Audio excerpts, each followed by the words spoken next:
guys, welcome back to my channel. My name is Samantha and I hope you're having a really good day. So I saw a comment that I find quite interesting actually, and it's actually a very common question. So I'm just going to kind of give my opinion on it, but it's basically a lot of people like to ask how to love themselves. So I find this question very interesting because it's basically saying, from my perspective, how can I feel good enough, or how can I feel okay feeling the way that I'm feeling? So typically when self-love is not present, you don't feel comfortable with yourself. Like there's a lot of or multiple aspects of yourself that you're not comfortable with. So it's basically saying, how do I feel better? So basically lots of individuals, including myself, will go to lengths to try to change themselves. Essentially, the self-help community, religion, spirituality, fitness programs. I think that they are all absolutely wonderful, but they're all basically to make people feel better. So I definitely love the self-help community, and I enjoy finding and learning parts about myself to help relate to other people. But basically, if you want to change or to learn to love yourself, you basically don't feel safe and comfortable feeling the way that you are feeling. So I find this actually really interesting because I'm probably honestly not the best person to ask how to love yourself, because I struggle in that area. But I find the aspect pretty interesting. And I also wanted this video to be a little bit more candid.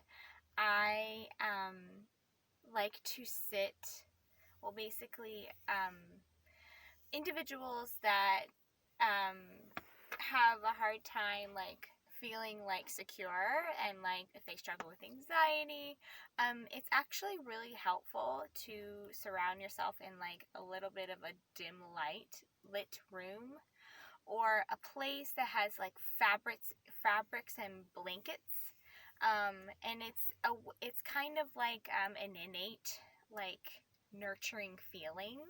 So if you guys are ever having a hard time feeling grounded, go into a small room, or a room that's dimly lit, and put blankets up, or wrap yourself in robes, or maybe have a warm pillow beside you. It's very actually comforting to have soft things beside you, because nurturance represents warmth and motherly nature. So that's actually a helpful tip on self-love, because it represents getting closer to the self.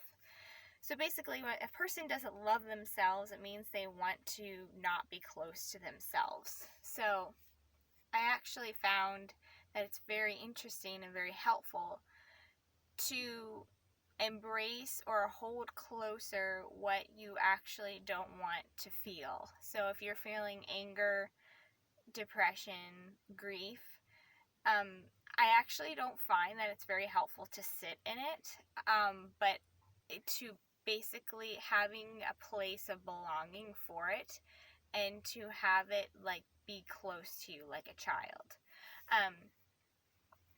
I don't really believe in the whole sitting in your negative emotions, because if you've had a lifetime of negative emotions, it kind of doesn't have a very good effect.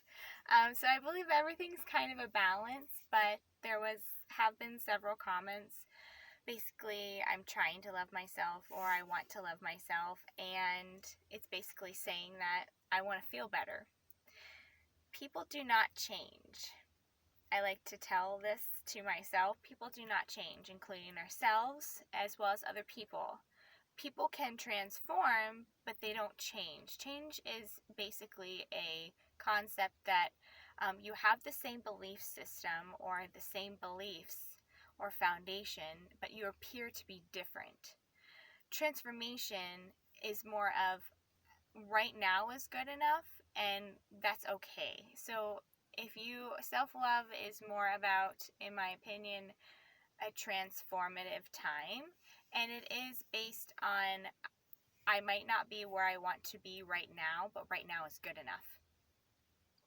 And you just have to leave it at that.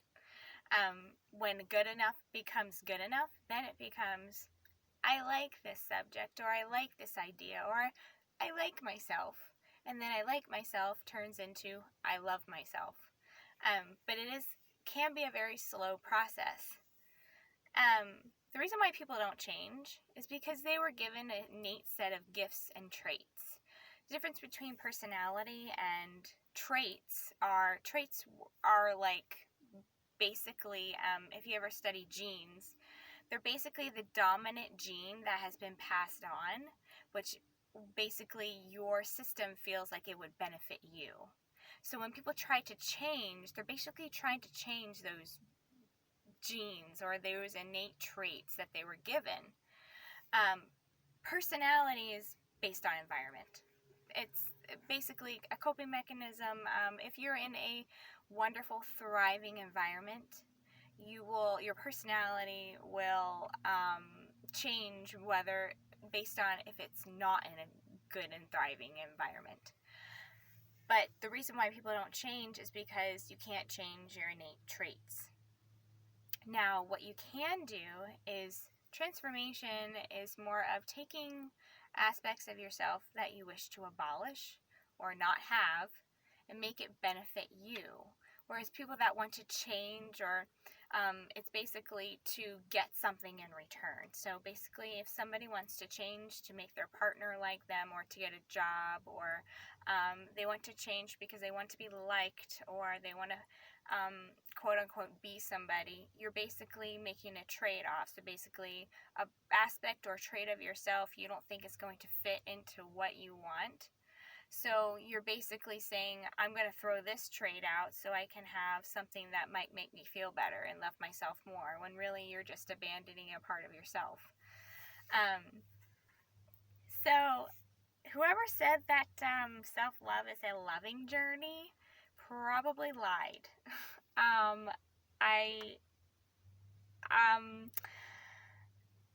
Basically what I have been doing is, I don't know if this is healthy or not, but it seemed to benefit me, I guess, in a bit.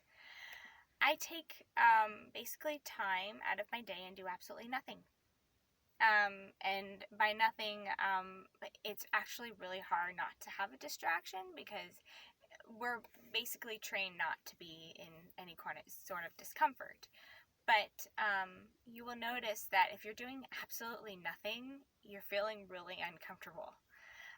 That's the time when you start to ask yourself, why am I feeling uncomfortable? Like, I'm not doing anything, I'm not around anyone, it's just me. And usually that's what people's problem is they don't want to sit with themselves. But you will learn an immense amount of being alone with yourself, especially like in a dimmed light room, because you get to sit with yourself and you get to see qualities of yourself that you really don't want to see, or quality of yourself that you might want to work on, or actually see qualities of yourself that you really enjoy, and you're like, why is no one else seeing this? So it can be a bittersweet experience. So since I don't feel like I'm an advocate to tell people how to love themselves, because I don't feel like I have enough experience, to be honest. But what I can say is that it's very helpful to basically embrace traits of yourself, or basically know that you are enough and that is enough in of itself. So you are enough, and I really appreciate you guys watching this video, and I hope that you always remember that. So thank you so much for watching, guys, and I will see you in my next video. Bye.